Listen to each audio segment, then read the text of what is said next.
पहले तो अस्सलाम वालेकुम, नमस्ते। मैं नितिन सोनोने।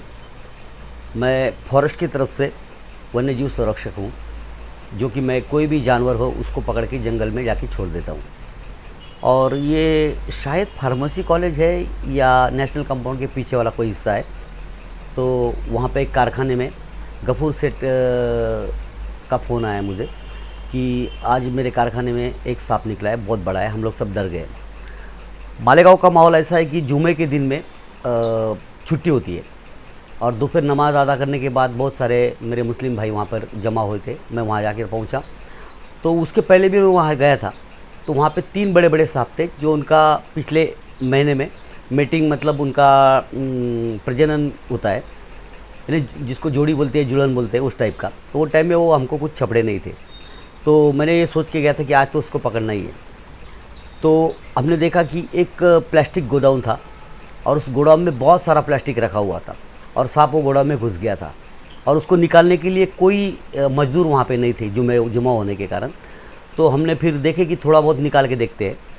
तो उसके बाद में हमने उसको निकाल के देखा, तो वहाँ पे एक बड़ा सा सांप हमको दिखा। तो उसको देखने के लिए कोई ज़्यादा जगह नहीं थी, तो हमने उसको अंदर हाथ डाल के उसको पकड़ के खींच लिया। क्या साइज होंगी सांप की? सांप तो लगभग 8 साढ़े 8 फीट के ऊपर ही होगा, क्योंकि मैंने जब उसको सर के ऊपर उठाया तो मेरे हाथ के ऊपर जा रहा था, तो इसका मतलब 8-9 फीट का होगा सांप। और ये जो सांप था, ये रेड स्नेक बोलते हैं इसको। ये ज़्यादा दिक्कत वाला सांप नहीं है, इससे कोई ज़्यादा दिक्कत होती नहीं है। ये काटता भी नहीं जल्दी। ये बहुत शर्मिला टाइप का सांप होता है और ये चूहा खाने के लिए आता है। आप बहुत ज़्यादा सांप पकड़ते हैं, तो हमारे मालेगांव शहर में कौन से किस्म के सांप ज़्यादा है? वैसा देखा जाए तो मालेगांव में अगर पकड़ा जाए तो 13-14 जाति के सांप यहाँ पर पाए जाते हैं, और जिसमें से सबसे लंबा सांप ये जो अपन ने कल पकड़े वो है। और जो 13-14 सांप पकड़े जाते हैं उसमें से 2 ही प्रजातियाँ ऐसी है जिससे में आदमी की जान जा सकती है, और वो दोनों सांप जो है 5 फुट के अंदर है। एक आता है कोबरा यानी नाग, और एक आता है मनियार।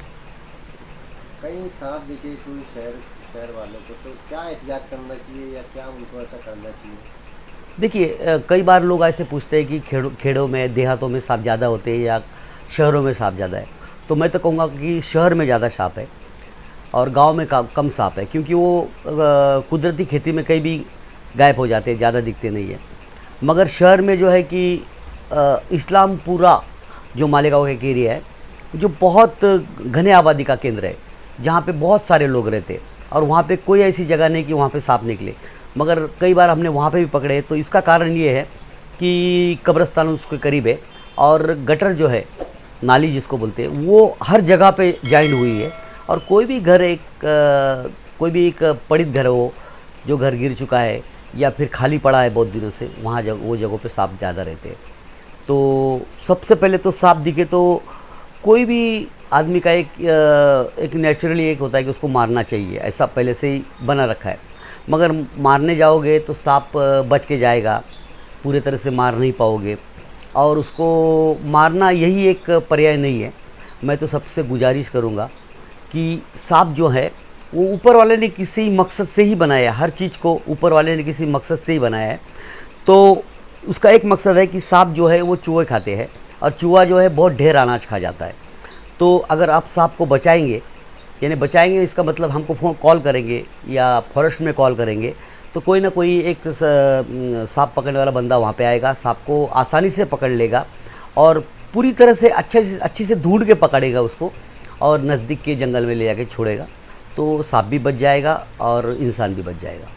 मैं तो एक अपील करूँगा कि सांप पकड़ना तो एक दूर की बात है, मगर खुदा ना खास्ता अगर किसी को सांप ने काट लिया तो सबसे पहले उसका फर्स्ट एड होता है, उसको बचना कैसा चाहिए। तो उसको जो जगह से काटे तो दिल की तरफ जाने वाली चीज़ को तुम रस्सी से बांध लो, और जितना हो सके तो एक कॉल मुझे कर लो। शायद हमारे न्यूज़ चैनल वाले मेरा नंबर वहाँ पे देंगे, तो उस नंबर पे रब्ता करो। पहले 5-10 मिनट के अंदर, अगर कोई भी मालेगांव में नहीं, आप दुनिया के कोई भी जगह पे हो जहाँ से दवाखाना कम से कम 20-25 मिनट की दूरी पे है, तो अगर मुझे एक कॉल करते हैं, मैं जो आपको बताऊंगा उस तरह से अगर आप करते जाओगे तो इंशाल्लाह वो 100% आदमी बच जाएगा। फिर भी क्या तरीका है जैसे? जैसा सांप उसका तरीका इस तरह से होता है कि अगर सांप आमतौर पे 80% यहाँ से यहाँ पर काटता है और पाँव के घुटने से नीचे काटता है, तो यहाँ पे पहले कोई चीज़ से बांध लो उसको काटना नहीं, और जो चीज़ पे बाइट हुआ है, काटा गया है, उसको आप दिल से थोड़ा नीचे रखो। उसको कोई चाय, कॉफ़ी, दारू वगैरह, पानी वगैरह कुछ भी नहीं देना है उसको, और उसको बड़े इत्मीनान से, आराम से, यानी उसको भागा दौड़ी ना करते हुए उसको आप हॉस्पिटल ले जाओ। यही उसका सबसे बढ़िया तरीका है।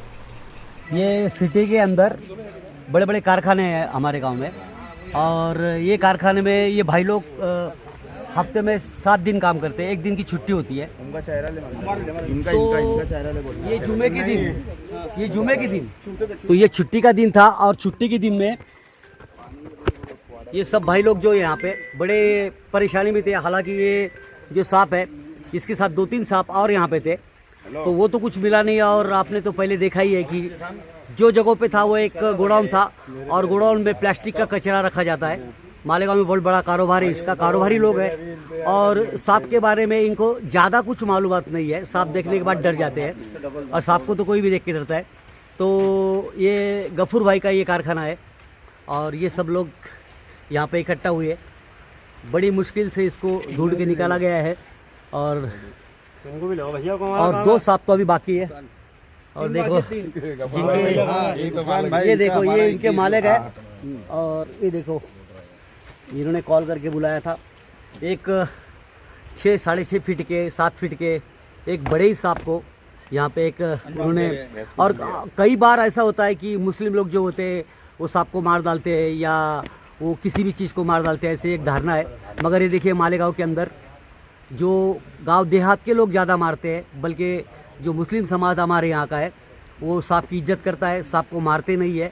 यहाँ बुलाकर उन्होंने इस सांप को रेस्क्यू किया। मैं सबका धन्यवाद अदा करता हूँ, और बहुत बहुत शुक्रिया कि आपने एक जानवर को जिंदा पकड़ने का मेरे को मौका दिया, उसको जंगल में ले जाके छोड़ेंगे। ये जो धारणा है मालेगांव की, तो ये मालेगांव के हमारे भाई लोग।